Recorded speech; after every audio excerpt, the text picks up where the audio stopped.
Hey guys, Jeff Manchester here. I'm doing a bonus video as part of my drum miking tutorial series, and this one's about tuning. A lot of people, since they found out that I was doing the series, they requested an extra video where I could just walk them through tuning a couple of elements of the drum kit. In this case, we're going to be tuning the toms, the snare, and the kick. Before we get to tuning those individual components, I just want to say that kind of like guitar strings, you're going to get the best experience tuning your drum and the heads if the heads are new. So if you've just had them replaced, it's just like guitar strings. If you go to tune a guitar that's had strings on for 6-7 months and you play it regularly, chances are you're going to get a good tuning sound, but it's going to go out of tune pretty quickly. So with newer skins, newer components, you're going to have a much better tuning experience because you want to make it as sort of easy on yourself as you can. So if you can, get your heads replaced and then go ahead and apply some of these tuning techniques.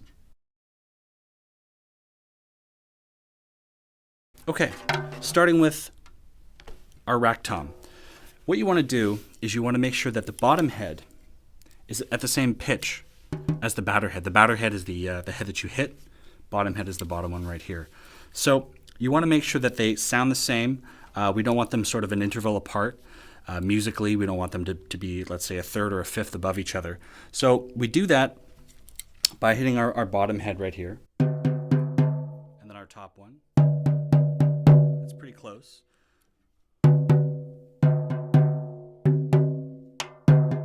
Could probably tune this one up just a touch. So I'm going to take my tuning key, go across to all the lugs, and then tune them up. Obviously, we're tuning up. It's going to go higher in pitch, higher in resonance. Go down, lower. That's pretty close.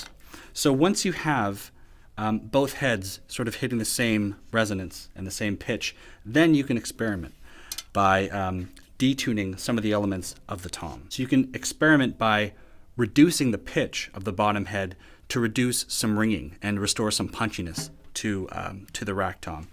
One thing you can do is if you take this head off, the bottom head, not the batter head, but the bottom head, the tom tends to sound sort of louder and punchier, so you can experiment with that. And the resonant Q of the drum is reduced. You can tune over sort of a wider range on the frequency spectrum.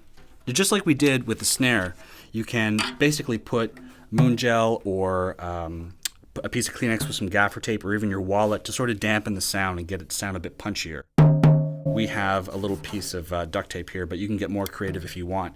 The key isn't to place too much sort of dampening material so that you lose the sort of tone and quality and punchiness of the tom. So that's kind of the basics of how to tune your rack tom. Now, whether or not you want to tune it to musical intervals or just to taste to, so that it sort of sounds good to you, that's up to you. There's no really right or wrong way to tune your drums, but basically with the toms you want to make sure that the bottom and the batter head are in the same sort of pitch, and then take your key, detune, experiment, and you might get a punchier sound or maybe something a bit more kind of thwacky. It's going to be up to you, and it's going to depend on the kind of song that you're recording. But bottom line is you want these resonances to line up bottom and top of the rack tom. Next up is our snare. Now snare is a little bit trickier to tune because we have these strings running across the bottom head, but the general rule for tuning a snare is that you want the bottom head to be, I guess, fractionally higher in pitch than the batter head, the head that you hit. So some people like to go, let's say, a third or a fifth above. If we take our stick, we're on the bottom head now.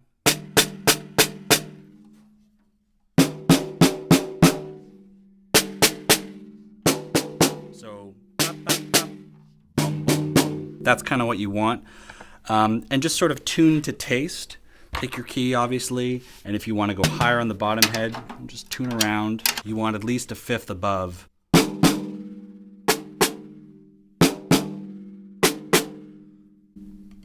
The bottom head from the batter head.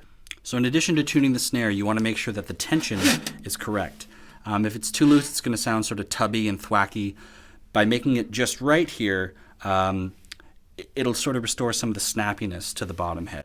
So that's really important. You also want to make sure that these brackets here aren't digging in or causing any indentations here on the bottom head, because that's going to affect the sound. So placing these, if you're going to be doing it by yourself, is going to be sort of a tricky endeavor, but Making sure that it's tight enough will restore some of that snap, and making sure that it's not sitting too closely and digging in to the skin is also really important. One more thing a lot of people do is they sort of over dampen the sound of the snare. Remember in the video we put a wallet at the 12 o'clock mark and put some gaffer tape down? A lot of people, especially sort of inexperienced drummers, will make sure to control for every sort of buzz and vibration. The reason that's kind of bad news is because it's the buzz which makes for a sort of authentic drum sound. And a lot of VSTs and sample libraries like Easy Drummer, Superior Drummer, or Studio Drummer from Native Instruments, they'll often include the sound of those buzzes and rings because it's the sympathetic vibrations that create sort of the authentic, real feel of a drum kit. That's what a drum kit is. It's a big sort of a collection of moving parts, and you want that sort of authenticity and realness to it. You don't want to cancel all of it out. So that grit and dirt is what really makes a great drum sound. So make sure that you let some of them in, but control for them a little bit with some of the tuning and some of the damping that we've shown in this tutorial series, so that it doesn't sound too sort of obnoxious.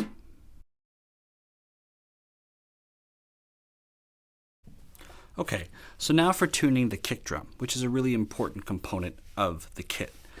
A lot of people sort of over dampen the kick drum. They'll stick like a whole duvet or something really ridiculous in there. This completely kills the tone.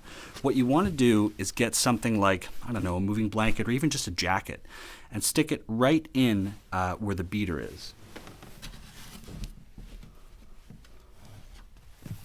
This is just going to ensure that you're getting a little bit of dampening, but the sound of the kick, the punchiness of the kick, is still present in the mix. If your kick drum has a head or a very small hole or maybe no hole, then you can use your tuning key and sort of tune up a little bit to sort of restore some punch and some attack.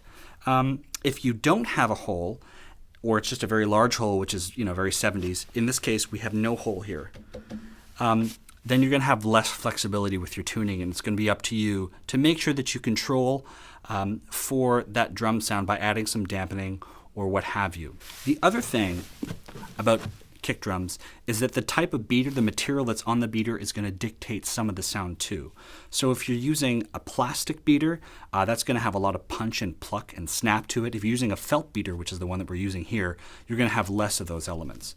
Now there's also pads that can be placed on the head of the drum, the batter head, where the beater connects. And cork beaters offer a sound that's somewhere in between the plastic and the felt. Once you have your kick, your rack tom, your floor tom, and your snare tuned the way you like, you want to make sure that you're ensuring that there's no squeak or sort of tinny little sounds coming from your pedals. So your beater, your hi-hat pedal, just take some WD-40 or olive oil or whatever, and just go around and spray those components to make sure that the close mics, especially if you're close micing your drum kit, they're not picking up any of those squeaks or whatever. Like anything in life,